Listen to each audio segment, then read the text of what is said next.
Today I'm going to introduce you to one of the best finds when I came to Toledo, and that is a property inspector named Janny, Home Tech Inspections. And real quick, she's going to introduce herself, tell us how many years she's been in the business and why home inspections are important. Well, I'm Janny. I started Home Tech 23 years ago. I went to school in Washington, D.C., came back and jumped into it. Ohio is now a licensed state as of July of last year. You have to obtain a license to perform home inspections for monetary value. So, you know, I got a lot of enemies out there because my thinking is the guy that's paying the bill is the guy that needs to know what's going on. You need to know what you're facing and make that decision. Is it too much for you? No house passes or fails. No house passes or fails. Exactly. It's just, is the list too big for you? That's what you need to look at. It's all about the numbers. Yep. is what we say. There are some houses that you can jump into and there's nothing you can do to fix them or make them more attractive on the market. They could be a money pit. They're lipstick on a pig. Yes. But most of these houses in Toledo, I mean, we're talking turn of the century houses. And the house that we're going to walk through today is one you've actually seen on our videos where the owner had gotten a home inspection.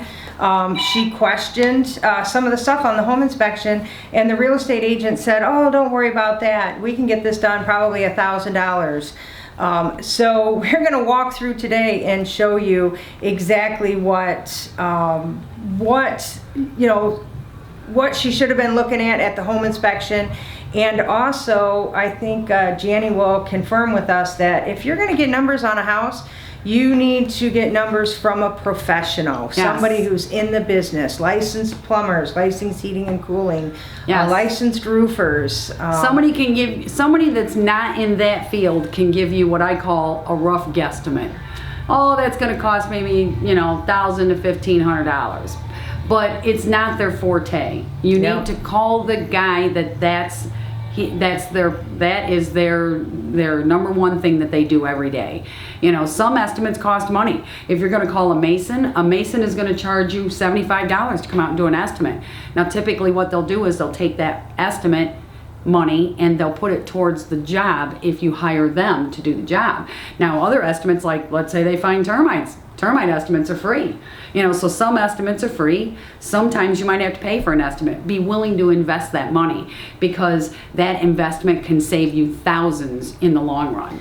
That is a really good point because a lot of our heating and cooling, you're going to have a service call no matter what, and it's usually at least $100. Yeah. But when you're looking at having a repair or replacement of a furnace that could potentially cost you now about $3,600. What used to be $1,800 is now about $3,600. It's worth paying that $100 to say, yes, this furnace may last you a couple years, or this furnace needs to replace before you even put somebody in this home. Right. So let's walk around, take a look at what this agent thought was going to be $1,000 rehab. Okay, so I just want to read this text message. This was from the owner of the property to the agent who was so-called representing her as a buyer's agent. And she says, "I looked at the report, lots of small things that need attention.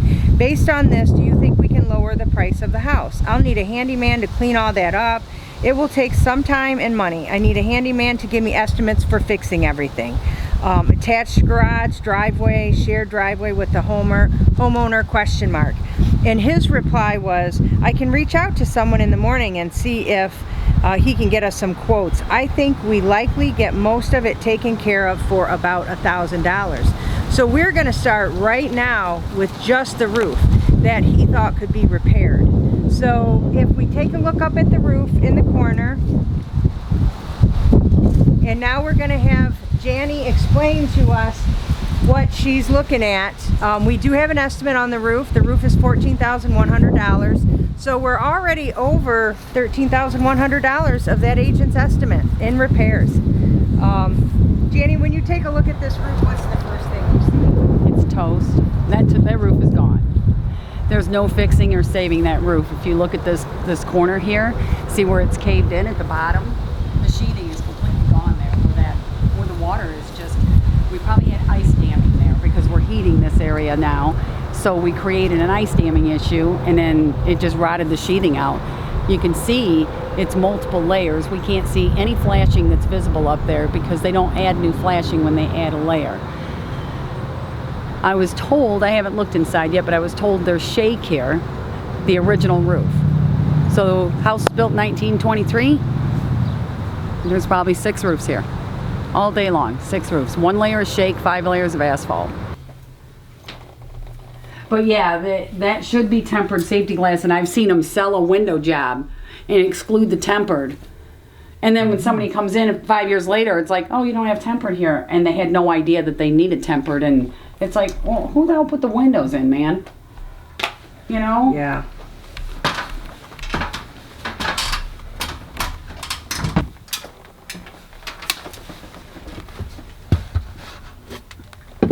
Be your sunshiny self, Janny.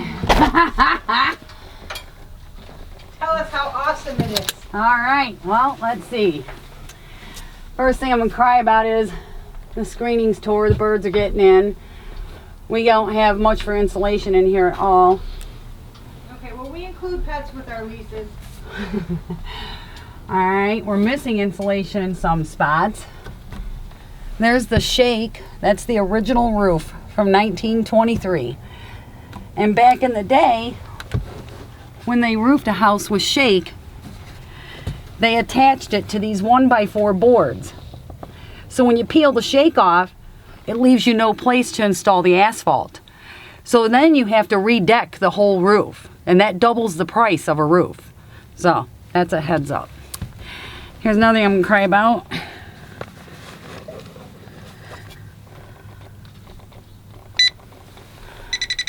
That's knob and tube wiring, and it's under the insulation. A lot of insurance companies are getting away from insuring houses with knob and tube.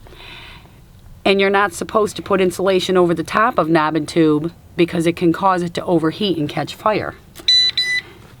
So that means we're probably into a rewire if you really do it the right way.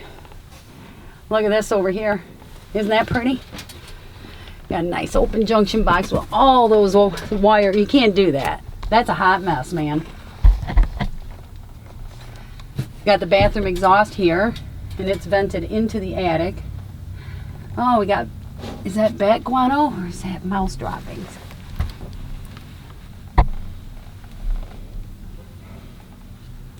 I think that's bat guano. So we got droppings all over, so technically that's a biohazard. You get too deep, you get too much of it in here, and you got to call somebody in here, and you got a pretty big pile over here. I noticed it too, right here around the access. You can see it on the ground right there. See the poop? Oh yeah. Yeah.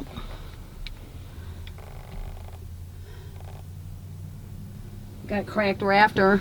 These rafters right here are stretched too far without support. This is a 2x4. Goes from all the way down there, all the way up here, and it's supporting that whole roof load. See where that rafter cracked? Mm-hmm. Now they supported a couple of them, but they all need supported. You can see they're bowing. Okay, I'm done tearing the attic up. All right. That's why they love me. So now, you know, Janny, all these houses have knob and tube, and it doesn't scare me, but I do try to make sure that it's not covered with insulation. Yep, and you got all the poop up here on the insulation. Oh, that's not good either, huh? Right, so to But get now- the insulation up, you got to clean the poop Clean up. all that up.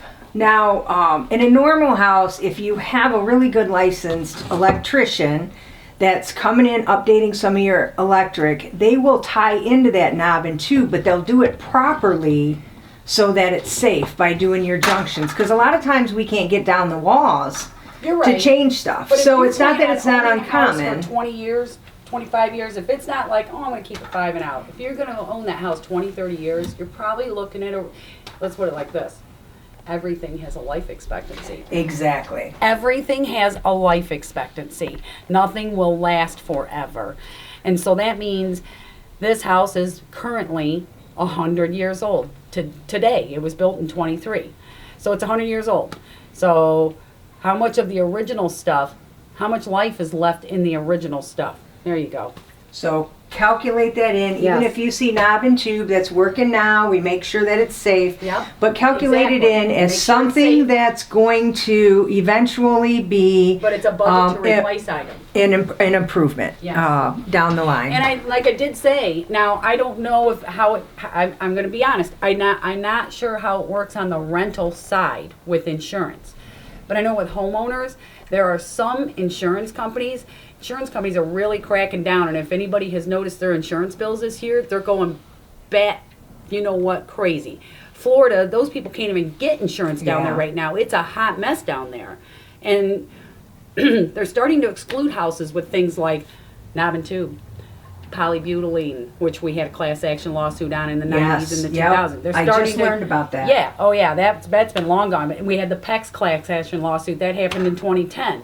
You know, but they're starting to pick and choose these houses out. And here's the funny part: the insurance companies are now buying the home inspection report writing companies. You have mortar that is between those brick, and you can see that we have areas of mortar that are missing. We're starting to miss some mortar in these little cripple walls, missing all that mortar in there. This whole area is eventually going to fail. A lot of people look at this like it's just a pretty thing, and it's not a pretty thing. That mortar actually has a job to do, and it's not doing it. And these soapstone stairs are eventually going to fail. So yeah, we definitely need to tuck point all this. You can see over here, we got big gaps over here. We got settlement. And that's also going to increase the water getting into the basement. Right, because that exactly. And rodents. That mortar missing allows water entry, and then when it's cold out and you get water entry and that water freezes, it expands, and when it expands, it just busts up more mortar. Eventually it'll start breaking up the brick. So I'd like to bring your attention to this beautiful repair job on this window. I was just going to talk about this window. It's fantastic. It doesn't open. It doesn't, you know, it's like this, but somebody just, it's almost like they put paper in it and then they put that foam in it. Well, it's rotted, the frame. You can see the rot in the frame that they Yes. painted over. And all the glazing is gone, and it looks like they put putty or something in there. And Yeah, just fill in it. yeah, that window is wasted. That window's completely gone. It needs to be replaced. Windows, we look at an average of 5. This needs to get thrown away. That was on the dryer vent. That you're not allowed to have them on the dryer vent. Oh, Just for that interesting. reason, it will cause a fire. Interesting. But if you look at all the windows here, when we start looking at, you know, oh, this house only needs about $1,000, we can see that these windows have peeling paint on them and possibly lead. So in order to meet the local lead ordinance codes here, these windows are gonna have to be replaced pretty much. So this air conditioner is budget to replace, meaning it's beyond the average life expectancy. I've seen them from the 60s and still going. This one is, if I had to peg it, it's probably gonna be late.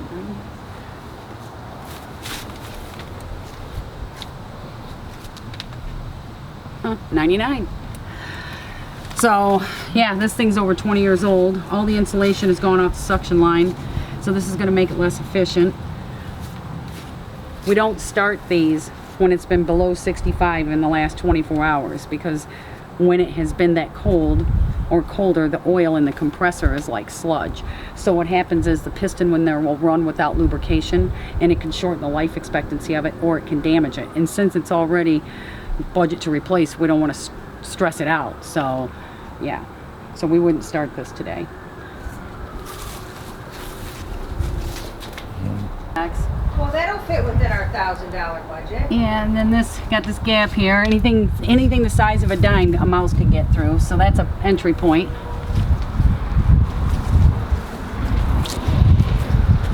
A lot of people get the hankering to seal those up.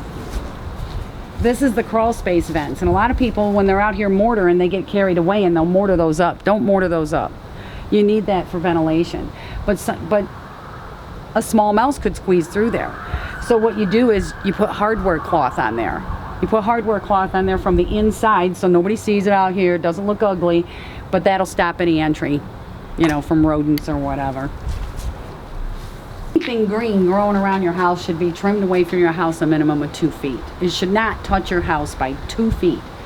This is one of those shrubs from the 70s that somebody just didn't maintain and trim for years and years and years and years, and it became this tall shrub, tree, whatever. And that's got to go. So they're really not that hard to take out. If you got a friend with a chainsaw, just whack that puppy off a couple feet above the ground.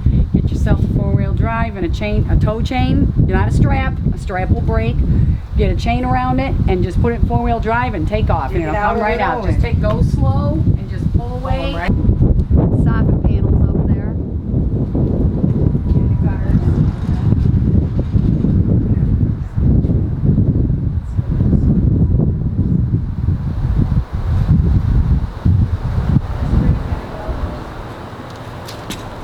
The other thing that was really important in Ohio is our gutters for our basements.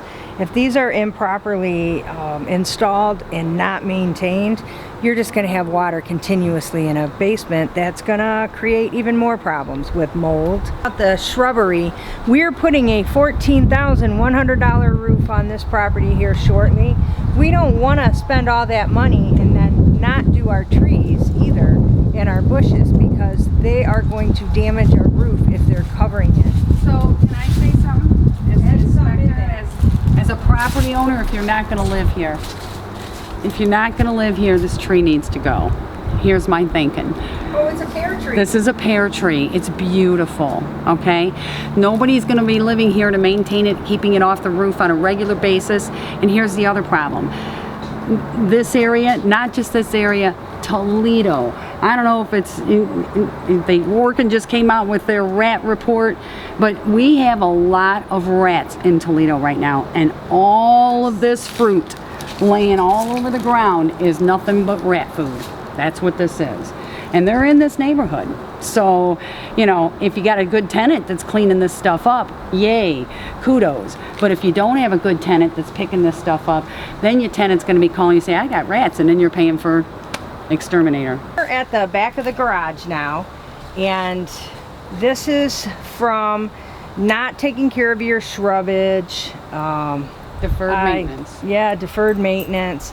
And as you take a look over here, we got a tree that's going to have to go. We've got stuff going on under the garage. We've got foundation that's been ruined now. Janny, go show us all this, what we got going on here. Well, like you said, to start with, somebody put these cheap vinyl gutters on, okay? These last one winter. When they get loaded up with water, and obviously we got trees hanging over, so they're going to get loaded up with water because nobody came out here and cleaned them. They freeze. When they freeze, look, they break open, they bust open, and then they start spilling over. And look at the rot now that we have in the fascia board up there. That whole fascia board's completely rotted. This thing dumped and dumped and dumped and dumped for years. This happened for years. And then it caused this. Now we have a foundation problem. This is what deferred maintenance gets you.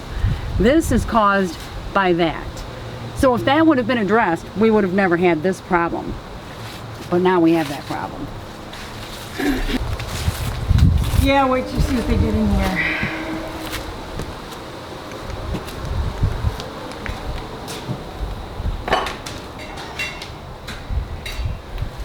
So walking into this garage the first time, and again, remember, I'm knowing that we had a real estate agent that was acting as a home inspector and a contractor, saying that, oh yeah, you know, $1,000 and we can put a LMHA tenant or a tenant in here for $1,495, and this is way bigger than $1,000. Looking at this roof, I can't even estimate what they were thinking with posts and repairs, and I don't know what they did back here, but I'm assuming this roof isn't any better than anything else. And joist hangers are pulling out. This is an addition. You can see them joist hangers are loose on these rafters. They're pulling away. This all needs resheeted. This beam was built to carry the load of this garage. Now it's carrying the load of this garage and the load of this roof. And I think that might be part of the problem.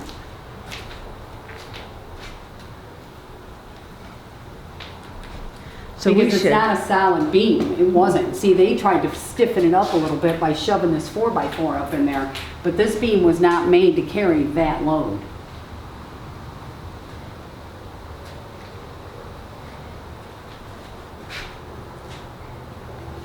Which makes sense because look at that. We have a joist hanger every other rafter. Look at this wiring. Holy mother of God.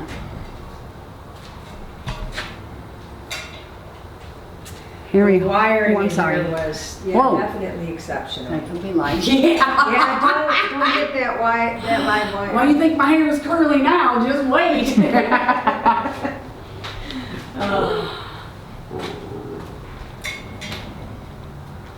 Got live knob and tube in here. Yes, that's, if you follow the knob and tube, I think it's interesting how they just end it and tape it off here. And that's where I say knob and tube doesn't scare me. I've seen it in a lot of homes, but when it's improperly disconnected and hanging open, that's a problem. Yeah. Well, and by all rights, when you splice knob and tube, it is supposed to be soldered and taped. You're not Yes. allowed to just like wire nut it either. And I see a lot of wire nutted knob and tube. I'm looking for termites.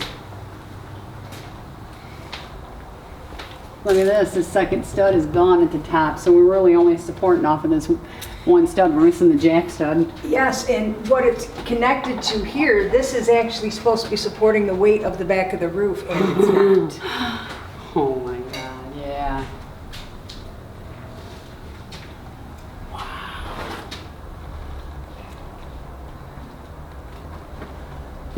Yeah, so look at these rafters aren't even supported. Up there they are. But here, here, here, here. No support under these rafters.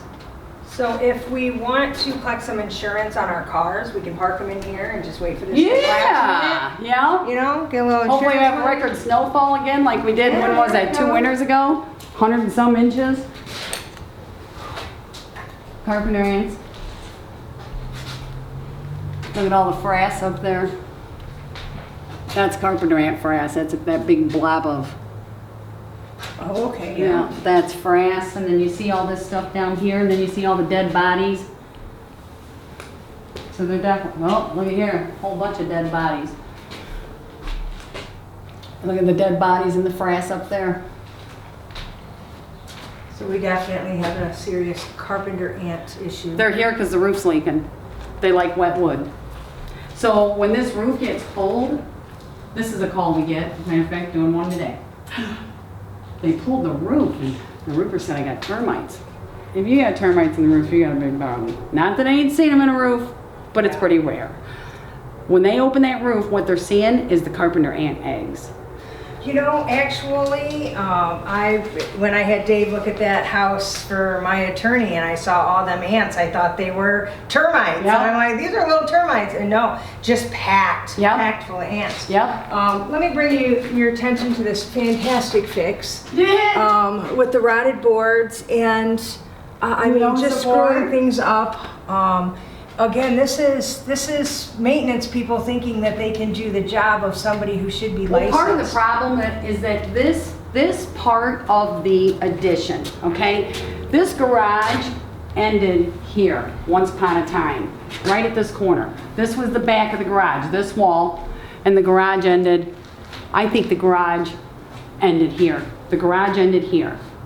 And then somebody added to the garage. And when they added to the garage, the design of this, so you got to think about the path load, the load of the, you know, how is the load traveling? Right. you know. And So it's we not got- likely there's a permit pulled for this. Oh, hell no, there's no permit pulled for this. This is not structurally sound, period. The way the whole thing is hooked up, connected, you know, these So, the only thing I'd cry about in here, well, there's a couple things. Upstairs, I would note that there is no return for the HVAC system up here. Very typical for the age of the house. What does that mean? That means that it's going to be a little bit colder up here in the winter and it's going to be a little bit warmer up here in the summer than downstairs. So there's that. This ceiling, these old ceiling tiles were known to contain asbestos. So I always advise people, don't go ripping and tearing this stuff out until you know what it is. But if you really want to get rid of it, all you have to do is put 1/2-inch drywall right over the top of it and encapsulate it. You don't even have to worry about if it's asbestos. But don't go ripping it out if you...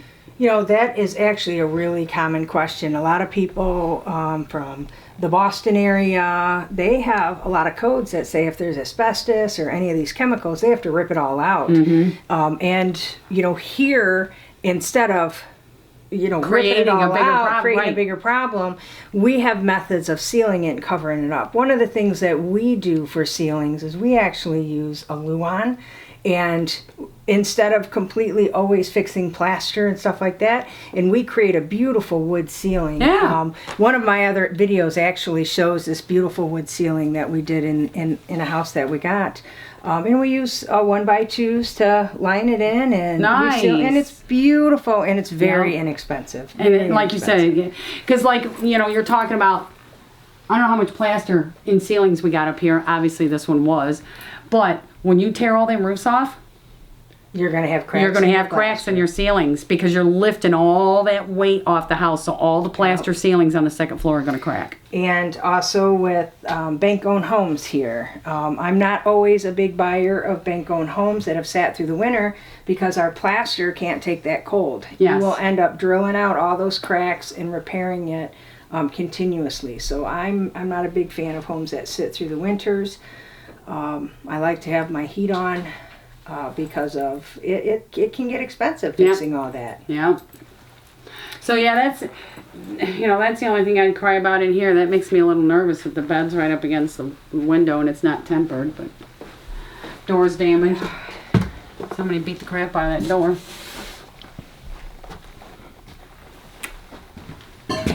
Alright, So let me talk a little bit about this bathroom, because I do not buy houses that have these types of bathrooms.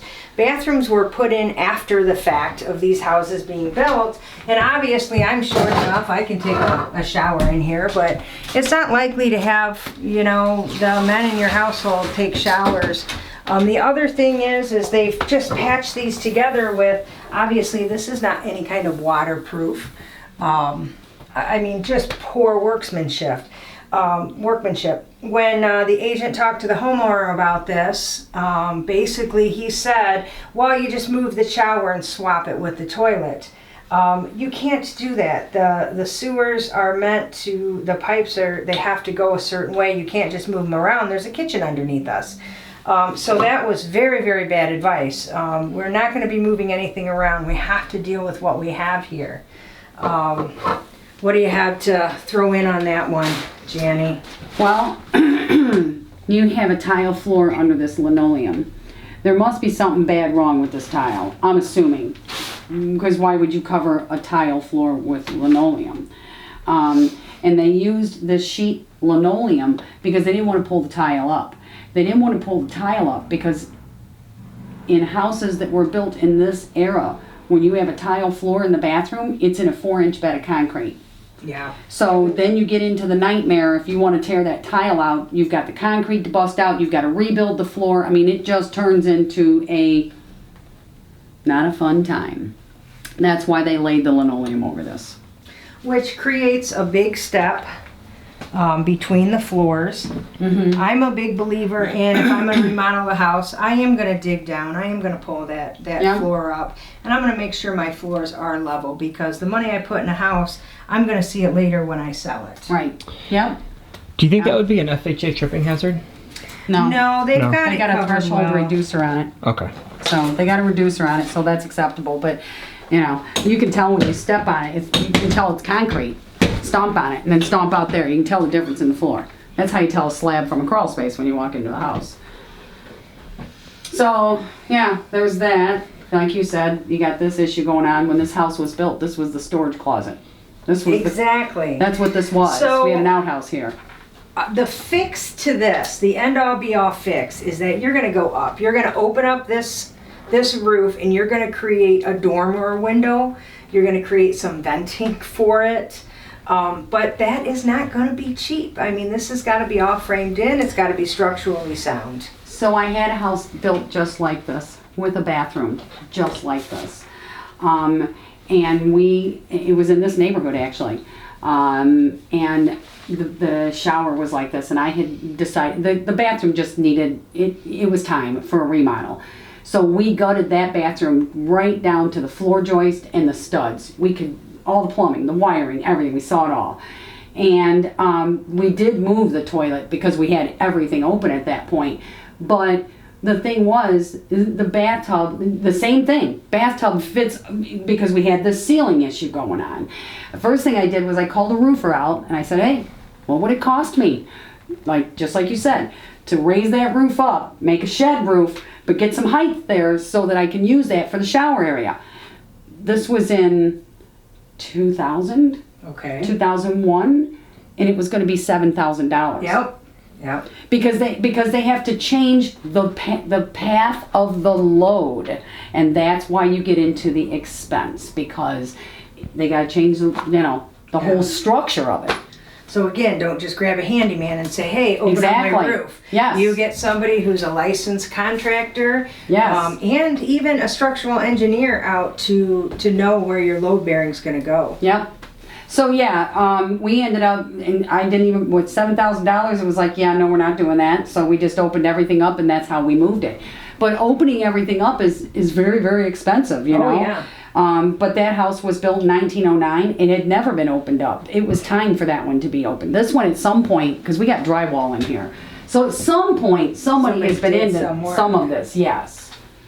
Yes, but you can't just because there's a drain here and a stack pipe here doesn't mean you can just swap these. It's No, not because easy. that one's a lot bigger than that one. Yes, yes. And all of them have to run at a certain angle, and we have a kitchen below us, so Yes. we're not just gonna. And you can't bust jam a poop pipe down through. that. Yeah, it'd be a little hard. Although I have seen some stuff in these homes, so yeah. So they put some kind of contact paper or something over these walls. It's kind of weird, but obviously this was an addition. When we walk, we're like, so it's going up and down, which also, they used a poor product on this kitchen floor that is just coming apart over here. And these floors, they're not fixable. It's all or nothing, man. You're talking about ripping this up and putting a good floor down. This stuff's not water friendly. It never should have been Nope. installed in a kitchen. Nope. We like to use our water repellent flooring. But we're going to go down to the basement, and we'll be able to see a little bit on why that's slanted.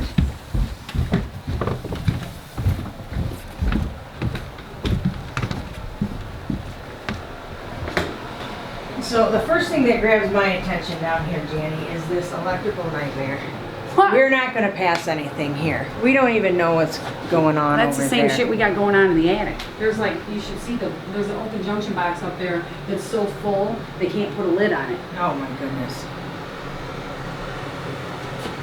So that's the first thing that we're going to do here is call our electrician out Flowguard and Gold. say, There's a we class gotta- action lawsuit on this plumbing.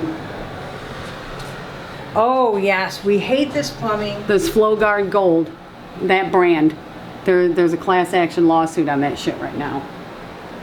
This tends to PVC? break and freeze and leak very easily. Yeah, CPVC is junk, but Flowguard has that class action lawsuit, so yeah, I'd be getting rid of that stuff.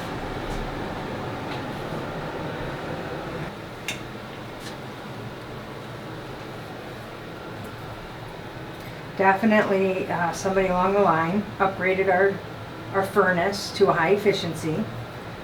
They're doing that a lot more here because of the regulations for using the chimney and how it's put together with a hot water tank and the furnace. So anytime you can bump up to a high efficiency, it's definitely recommended. For sure. The property management company, we have our furnaces serviced. Good. And we provide 3 to 4 filters for our tenants when they move in. We show them how to do it, and then we follow up on it because it is new to some people. And of course, this isn't their house. So, but we tell them it is your responsibility to make sure you're changing your filters and letting us know if there are any problems or any leaks. But it is very important to know that you walk through these houses every year and check this stuff, because this will save you money in the long right. run. And that's what we do every year, is we do walk through houses, all our own houses, to make sure that they are being properly taken care of. So this Well, it's filter got that big filter. only needs to be replaced every 6 months. That's disgusting. This one hasn't been. Nope. These only have to be done every 6 months though. It's a more expensive filter, but it's, you know, Right. you're buying one filter versus when you're using a 1-inch filter, you need to replace it every 30 days. So, oopsie. In here, this is where the addition for the kitchen ends up coming in, where we see that there, I don't know, there just doesn't look like there's much thought pattern and support. So obviously they built it without supports, I believe, by looking at it, and was using the walls, and then it started sinking in, so they just came in and put 4 jacks in. Well, if you look the way Strangely. it's this box framing, and everything is toe-nailed. You know, we don't really have a main beam in here. Look, I mean, we got shit going this way, we got shit going this way. It's just kind of a convoluted hot mess. But Whereas we're looking for these to be one solid Correct. piece of wood all the way across. And when Look you at were your talking wiring. about toe-nailing, you're talking about just sliding beams up and nailing them in on the nailing side. them in on the side See these to a nail main heads right post. here? Those are Main toenails. post. Look at that. You were talking about wiring. Look at that 220 up there. Yeah. Definitely some wiring issues. So, this has been waterproofed. By whom? We don't know. But that's what this stuff is. So I've talked before, I'm not a big believer in this waterproof. I'm a big believer in getting the water away from your house and sealing your walls with a good waterproof paint, filling all of your holes, making sure your gutters work. It's very seldom that we would ever put this on. Most of the time we end up pulling this off and filling the holes, because what they do is they drill holes all in the bottom so that the water comes in, it catches it. You can even see how it bubbles out, and then it goes down into the ground into a tile system, and which just rolls back around and ends up To the coming right sump pump. back into your house. It goes to the And, sump pump. Yeah. But yeah, If there's a sub pump. I 90 see this all this the one time is. without sub pumps. Yeah, this one has a sump. This was a professional job. Yes. This was all done professionally. Now, it's surely not under warranty anymore. You know, but there's obviously a drain tile system under this house now. So in a sense, that's a good thing, because all you have to do if you have any water issues is have somebody come in and, you know, just Clean jet out your those drain tiles tiles. out. Yeah. You know, if you run into an issue, you're only going to run into issues on the corners. You know, if they get super duper clogged, then they might have to bust the corner up and replace that corner. But if you maintain them on a regular basis, you won't have that problem. Yes. But yeah, it's been waterproofed once upon a time. And like you said, you know, controlling your roof and surface water is the key. And 90% of homes that have water issues, that's the problem. Their gutters are Exactly. spilling over, they got downspouts that are missing extensions, they got negative grade going around the house. And their driveways are cracked and Yep. flowing towards your house. Yep, And you see so exactly. many The people concrete is sloped towards the house. just putting mats of stuff Rubber, up to, yeah, to stop try it. to stop it. When you really you need to have your driveway fixed. It's going to prevent. Right, and So much and a lot more of people work. don't realize that they don't have to tear that concrete out now. They can raise that concrete. They drill half-inch Exactly. holes in it. They inject lime under, and they can tilt that thing back up and point it the And opposite get the direction. water flowing towards the street. And it's a like lot supposed cheaper to. than new concrete, so. Yep. We definitely need a cover on this bad boy. Yes. And the other thing I would cry about is, because you have a sump pump here, I would put a water backup on this as a preventative. I don't It's see- nice to see that the water's not very high though. Right, and not only that, but you don't have any garbage in the drain tile either. That's a good sign. We have a lot of iron bacteria in the Toledo area, kind of over by Holland. And these drain tile will get, they'll clog up with this orange gook. It's like a gook, and it's iron bacteria. And they, wow. those people out there have to clean those drains every 6 months. If they don't, they're tearing up their I know a guy bought a house that was 18 years old. When the house was 23 years old, he had to have all the drain tile replaced in that house because of iron bacteria. And that is expensive. Drain Very. tile is very expensive. Anytime you start pulling in excavators and concrete cutters. So was this a foreclosure once upon a time? You know, this house has a lot of history to it. It's so long, it's unreal. And but That's why we got CPVC. The plumbing was stolen out of this, Yeah. obviously, and then they put PVC. Look at piping that. in They it. whacked the crap out of that floor joist. Oh, that's another thing that we hate to see. A lot of people will start remodeling, and if you're using people that aren't licensed contractors or knowledgeable, they start notching out these main beams. I seen this when I rehabbed a home. We took and gutted the whole bathroom, and somebody had drilled new plumbing all through the main beams. We had to pull the whole ceiling down, and we had to sister up all those beams to put the integrity of the second floor basically back together. Look at this. Yeah, that's interesting. There's that. Yeah, we have cardboard and paper right here. I can tell you, if I was inspecting this house for a buyer, in my report, it would say that I recommend a licensed, a qualified electrician to inspect and certify the entire electrical system. It's that bad. Because I just keep seeing stuff, you know, like that 220 in there, all this stuff we saw. That main beam's got a sag. Hell yeah, this beam's sagging. Look at it, stand back here. So we need some smile in it. Somebody might have taken a post down at one time and put the pool table Well, in. yeah, You see obviously, it? because right here we've got our. I can even see it right here how it's.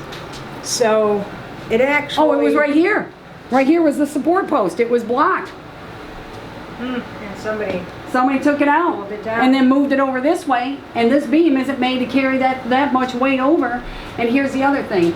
See all these seams in the beam? Anywhere you got a seam. So we have a seam here. We have a seam here. We have a seam here. Anywhere there's a seam, there's got to be a support post There under should be it. a post. Yeah.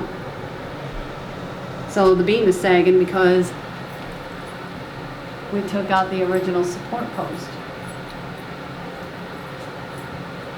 Full of good news, aren't we? Yes. So I know something that I liked when. Jeannie, how long ago did we meet? About 12 years ago, I think. Was it 12? No, it was longer than that. It's probably more like 15. I was living in Perrysburg, and I left Perrysburg in 10. Yeah, well, I came back here in 2010 was when. I must have met you. I must have met yeah. you right when I left Right Perrysburg. when we did it, and I had contacted her about doing an inspection on the home, and she says, "Oh wait, I don't even need to do that for you. I already did that inspection. The garage is full of termites." That's one of the houses that we had met on. Did I say run away? Something like that. And I was going to get to that point where, a lot of home Termites. inspectors will just give you their reports and that's it. When I get my report, I call up Janny and say, hey, you know what? This is what we're looking at. Let's discuss this house on whether we'd own it, whether this is going to be a good buy, because she knows these houses so well here in Toledo. This wood frame. So when they built these houses, what they did was they would dig the hole to build the house. Then they would put the foundation walls in. Then they would build the basement stairway. Then they would come down here and they'd frame all the stuff in. Then they would pour the basement floor. So all the wood goes below the concrete, so it's termite food. Okay? Oh, They stopped doing that in the 50s. Okay? So if any home is built prior to the 50s, you're going to see all this wood going down into the concrete. And see, this is foundation. And right here's the termite evidence. It came in here. That's termite evidence, all of that. So, can you tell if it's live termite or past termite? Can't. You know, people ask me that question all the time, and I'm going to say this. I'm going to tell you a little story. So I inspected a house that had been a rental property, and the guy decided, I'm done being a landlord, I want to sell it. He put it on the market. Buyer hired me to do the inspection, and I was only doing a termite inspection, and I found this. I found like this, okay? Old termite evidence in the basement stairs supports. Didn't find anything live. But it had no evidence that it had ever been treated. And she was buying FHA. FHA requires that if there's evidence termites, you have to treat it. So I called it active because it was active. It had never been treated. He was mad. You didn't find anything alive. This is what everybody always wants to argue. Yeah, but there's no evidence of past treatment. So at that point, his hand was forced to treat it. He got other estimates. It turned out our estimate was the best price. So he calls us back and says, hey, I want you guys to go ahead and treat it for termites. It's a vacant house. We go out on a Wednesday and we treat it on a Wednesday. Single girl buying the house. She closes on Friday. Now when you put that liquid in the ground, it takes about 90 days for it to work because we treated that one with the liquid. She closes on Friday. Her dad comes over on Saturday morning. He's going to put a new front door in for her. So he pulls the whole front door out of the front of the house, frame and all, putting the new door in, and the termites just poured out of the walls. No evidence of live termites downstairs at all.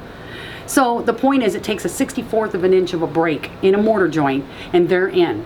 And they're so tiny that if we happen to be fortunate enough to find evidence of them, we're lucky. That's why I say we're fortunate, because if they come in through, like I was saying earlier, a block foundation, they got that void. They get up to the top, they're at the plate. Okay, they're at the foundation plate.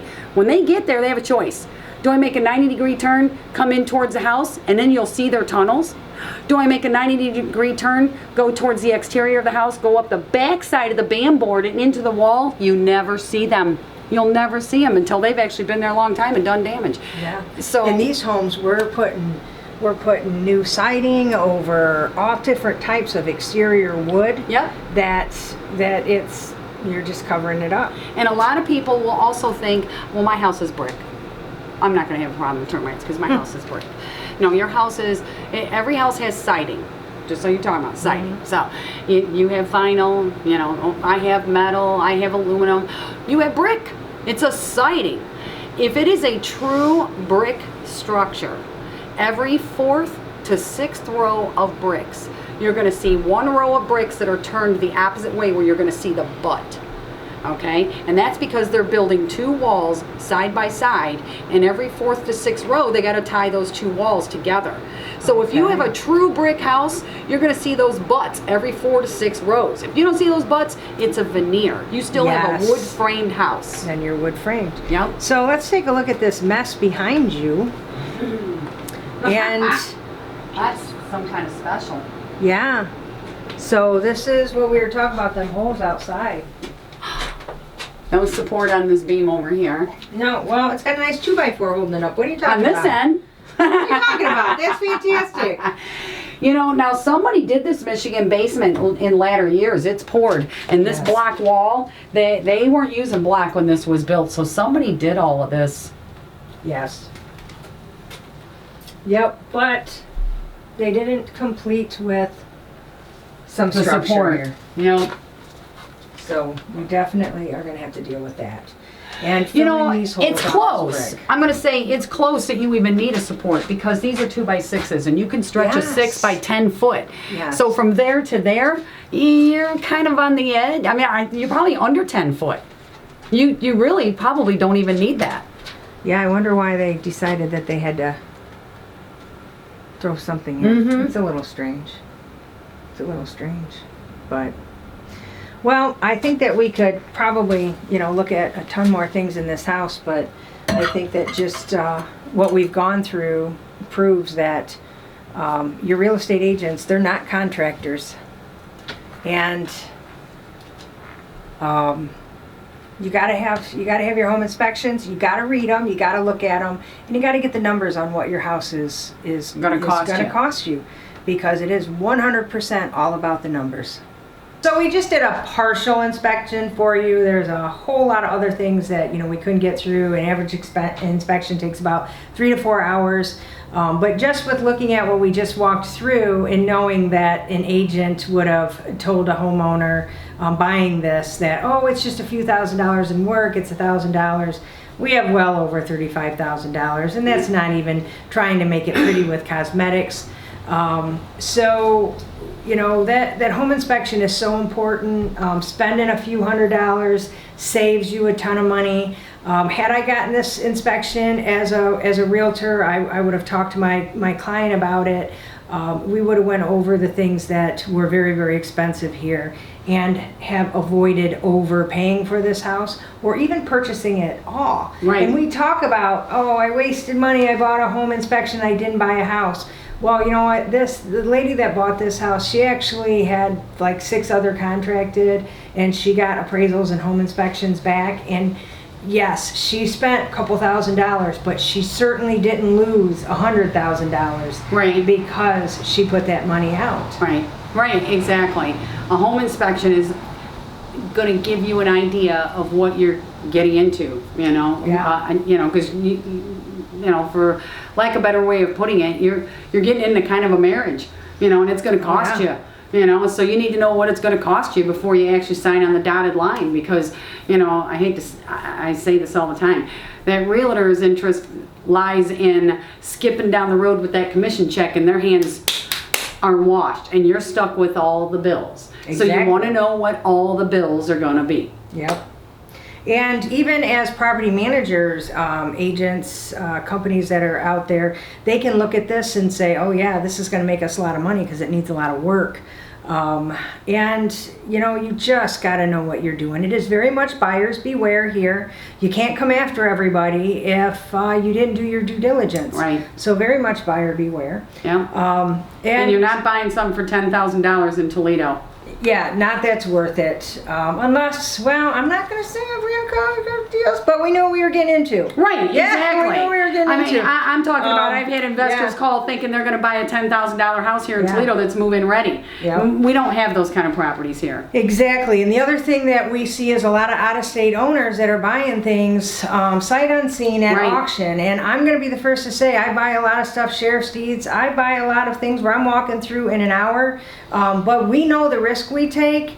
We're looking at things that we know is very common in the area, and we have a limit to what we're paying. And so we don't recommend it. If you can't get in a property, you're not from around here, you can't get a home inspection, you know, leave those houses to people who just really know what they're doing, are involved in that type of investment. They can be on site. Yeah. That can be on site and see what they're getting into. Yep. Because if you can't be on site, then you're counting on somebody else. And you know, hopefully you've hired somebody like Angela's company that's going to be truthful with you and not give you a load of BS, because I've seen some of these companies out there that will come in and they'll tell you, oh yeah, no, we can do this and we can do this. I've seen them rip out load-bearing walls. I've seen them tear houses up. I've seen them charge $30,000 for rehabs that I walk in and go, where'd the money go? Where's the money go? Where's the Yep. money? You know, so you want to make sure that you vet who you hire as well. Meaning vet Exactly. your home inspector,